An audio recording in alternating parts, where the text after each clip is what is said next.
Vegeta is one of the most popular characters in Dragon Ball, all the way from Z into Super, and now with Dragon Ball Super, he's kind of become the secondary main character permanently.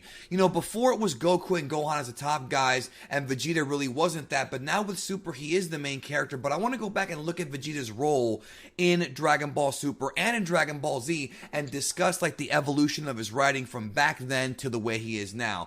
Joining me on this video, though, we have a very, very special guest here. So, on October 2nd, AEW, All Elite Wrestling, will be premiering on TNT, and this man who I have on the phone with me right now, the first ever pro wrestling match on TNT in 18 years since Ric Flair versus Sting in the Pillman versus Liger spot, beginning a new era. This is history, folks. Facing Cody Rhodes, AEW, October 2nd, TNT. Make sure you tune in and make sure you support this man because he is a hardcore Dragon Ball fan.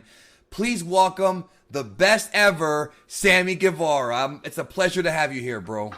Oh, man, you giving me goosebumps right now. That intro, bro. First ever TNT match for AEW. It's history, bro. First televised AEW match, first TNT wrestling match since 01, 18 years. And isn't it crazy that they're putting the main event on first, right? Exactly, man. It's a weird thing that we're starting out the show with the best match, but I feel like that's what you want to do if you want to get the eyes on the whole show, right? I cannot wait to see you. And those of you out there, if you haven't, even if you're not a pro wrestling fan, you got to try AEW. It's a different style, different type of athletic pro wrestling. And Sammy is at the forefront of this whole new generation. And I look forward to seeing you, bro. But you are a big Dragon Ball fan. Huge. In fact, you came out wearing a vest that had Dragon Ball characters on it. I remember this. Oh, yes. And it's funny. That company saw me wearing all their pins. I had a bunch of Dragon Ball Z pins on my jacket.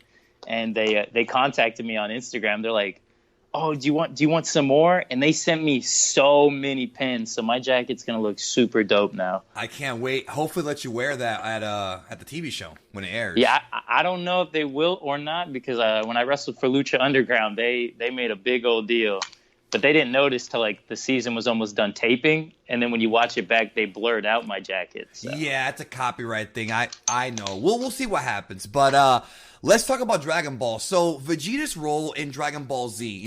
Dragon Ball Z and Dragon Ball, the story of Goku, and at one point, the story of Gohan. Vegeta's role, besides being the anti-hero rival to Goku, he was always what I call the gatekeeper type of character. We're going to use some pro wrestling terms here. He was like JYD, Jake Roberts, at different times in their careers. Tommy Dreamer, Hulk Hogan was the top guy, so he's like Goku in the 80s. Then you had Junkyard Dog, and then later on, Jake the Snake Roberts, Randy Savage. Basically, they're kind of like the gatekeeper / mechanic type of guy. So what their role is you have to beat them to get to the top guy. And I kind of see Toriyama using very similar philosophies for Vegeta here. In DBZ, Vegeta in the Namek arc wipes out the entire Ginyu Force, kills Zarbon, Dodoria, Kui. He pretty much makes mincemeat out of the entire group that was on Namek that worked with Frieza, but he ultimately lost to Frieza. And then in the Cell Saga, he beat Second Form Cell, made a boneheaded mistake, lost to Cell. Then, of course, he loses to Fat Buu after beating Pui Pui and,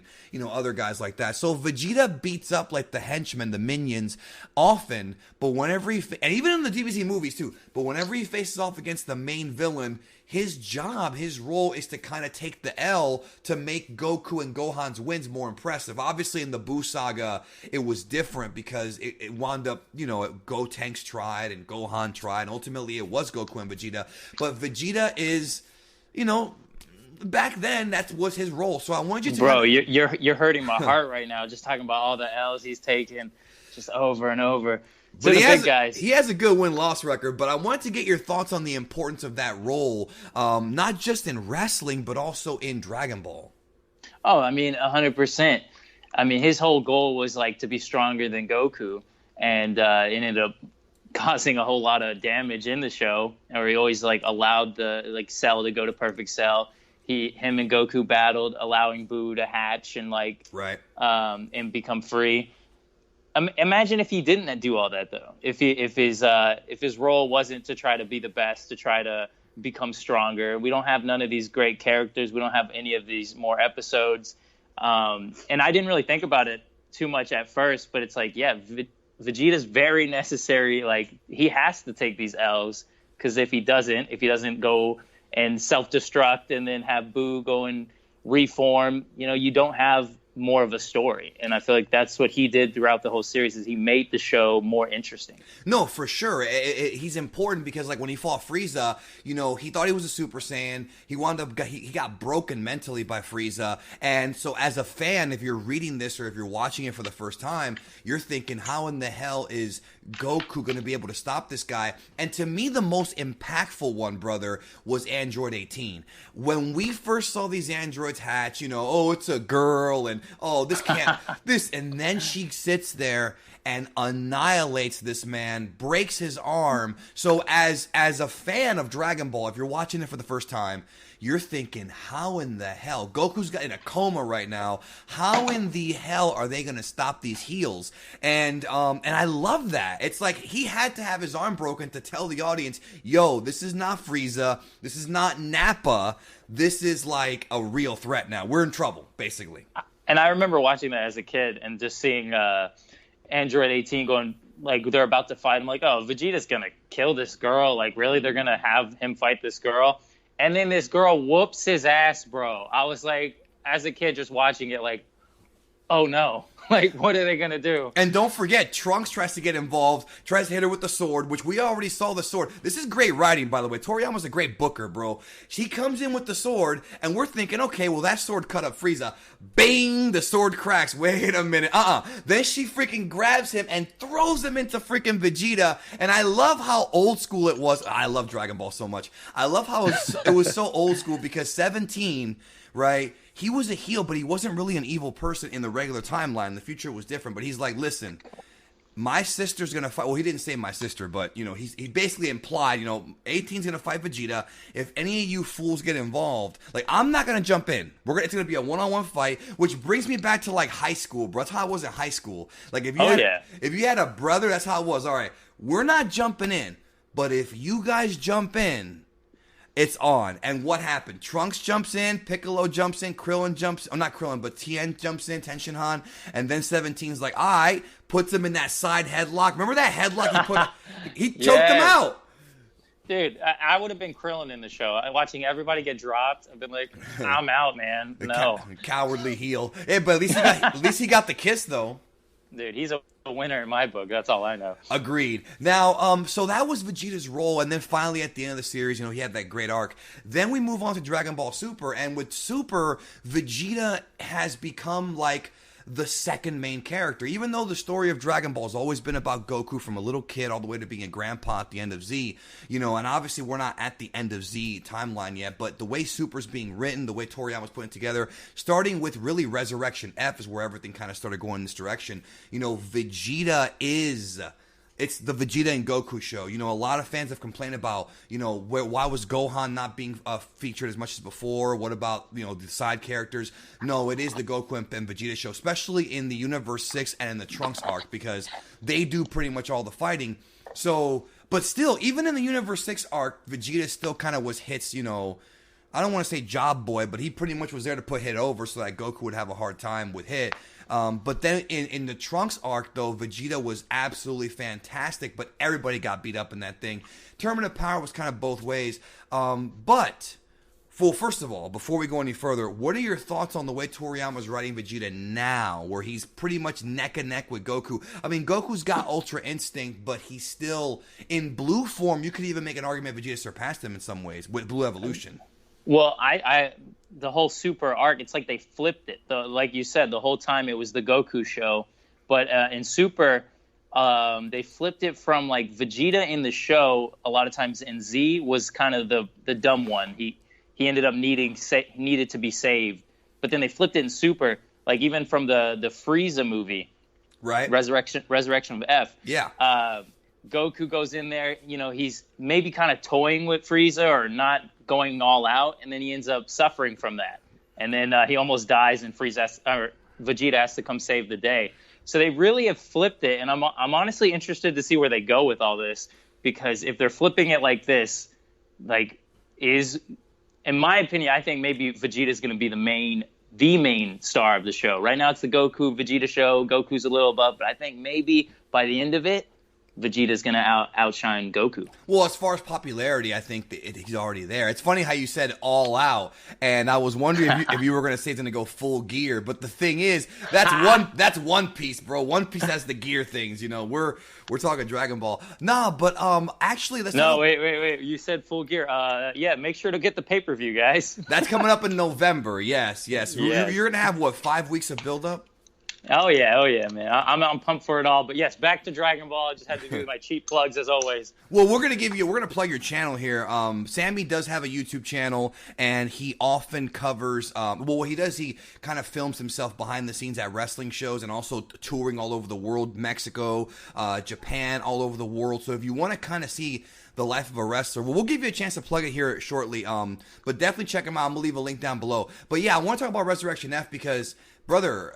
Oh my God, like that was the Vegeta movie, and yet Toriyama still did not allow Vegeta to get the kill. And that's one thing that and I'm not like a Vegeta fanboy like, you or Miss DBZ Babe, but I am a Vegeta fan. I'm a fan I love Dragon Ball, but I still feel like for narrative storytelling, Vegeta should have got the kill there, and he didn't. I think not even just Vegeta fans, but like you said, you're not even a huge Vegeta fanboy, but I think every Dragon Ball fan, because of what this man went through from, a child. Right. This dude killed everybody on his planet, killed his dad, tortured him. Basically, he was a slave to Frieza. This could have been the full circle, and he could have just got the win finally. And that was also one thing that the English dub, the old Z dub, didn't really explain as well as it should have, was that Vegeta hated Frieza more so because he was his slave than the dad thing, because Vegeta's always been that kind of guy.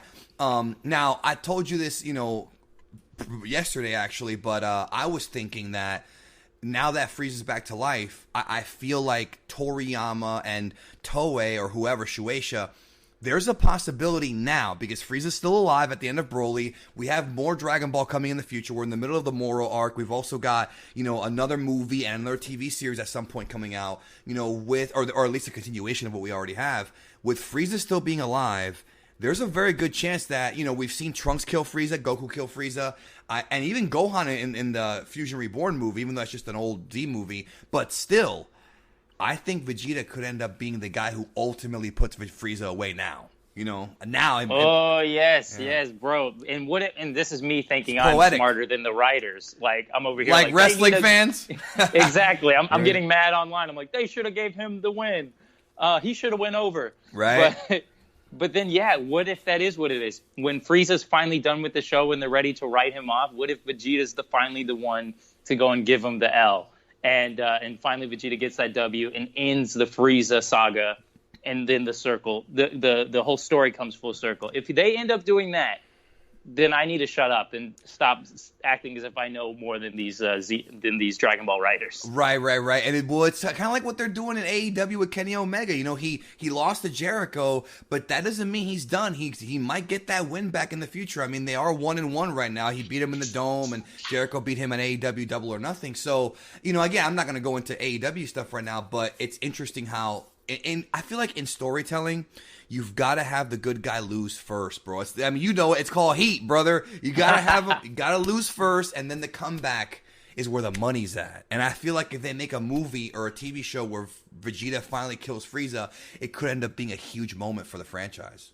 It'd be a huge payoff, that's for sure. Right. Now, let's talk about Broly a little bit. So in the Broly movie, it was actually very different. And Toriyama did something very different. He flipped it. So with Z, Vegeta was always the guy who got kind of humiliated, especially in the original Broly movie. But with the new Broly movie, he did not lose that fight to Broly. He went Super Saiyan God. He did that weird bubble Big Bang attack, knocked Broly down. Broly did make a comeback, but Goku interrupted the fight, and then he wound up fighting Broly. But Vegeta never got pummeled, never got beat up, never got humiliated. Vegeta technically won that fight, just based on how well he did against Broly. The Goku is the one who got, grabbed by the ankle, thrown around, beat up, smashed into ice. Goku wound up taking more punishment in the Broly movie than Vegeta did. Even when Vegeta turned blue to help Goku, he still didn't take any punishment, like as much as he has before. And I thought that was interesting. This is a great point that you're saying, and if we're going to bring it back to wrestling terms, he didn't, yeah, like you're saying, he didn't take any punishment on screen at least, or he didn't take any L's. So they're kind of protecting Vegeta's character right there. They had Goku going to kind of job out there for Broly, but no, Vegeta, they're protecting him, and maybe they're protecting him for this Frieza killing, for this Frieza saga thing right here.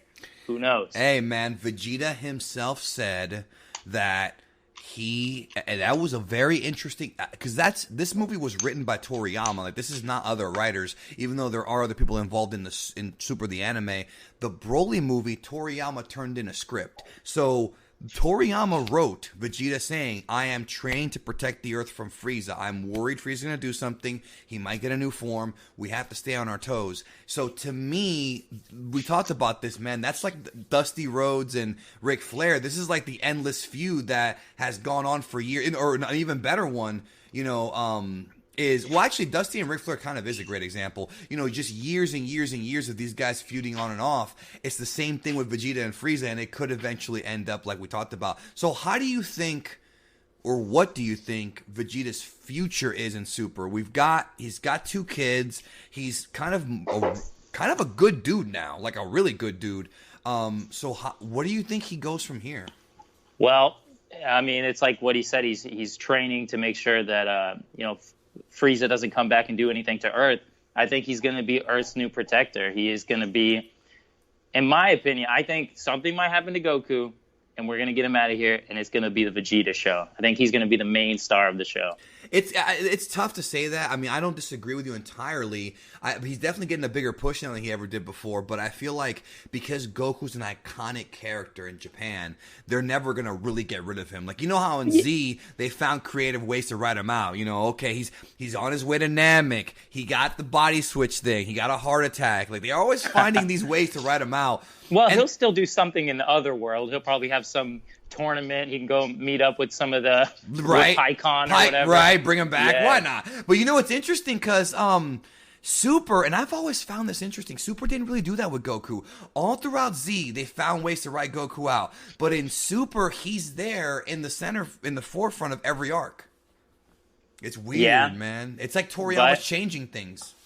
Yeah, but it's like we said, they're kind of flipping everything. So I don't know. When it comes back, I think we're going to slowly start to see the pieces unfold for the Vegeta show, or at least as a Vegeta fanboy, that's what I'm hoping for. Well, leave a comment down below, folks. Let us know what you think. And Sammy, man, go ahead and plug your YouTube, your social media.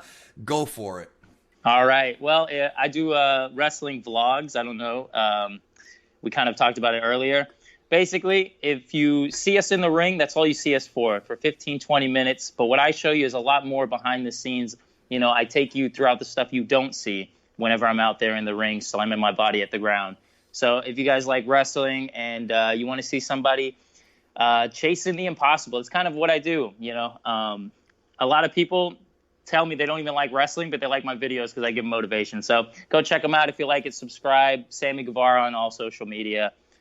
Thank you, bro. This is really awesome. We got to do this. No, and I definitely love to have you back. Probably when Super returns, we can come back. And if a big Vegeta moment happens, you've got to come back to talk about it. Yeah, definitely. We've got to talk about it. I'm going to be Vegeta's fanboy right here. I'll be the Vegeta fan club leader. You know what? If Vegeta does kill Frieza, you've got to come back to talk about it when that day, that night or the next day. We've got to talk about it because hopefully there won't be an AEW pay-per-view that day. But if there isn't, we could talk about it. Even if there is, I'll call you from the hotel room or something. That would be awesome. All right. Well, thank you so much for being here, and thanks everybody for listening. And we'll see you next time. Bye, guys.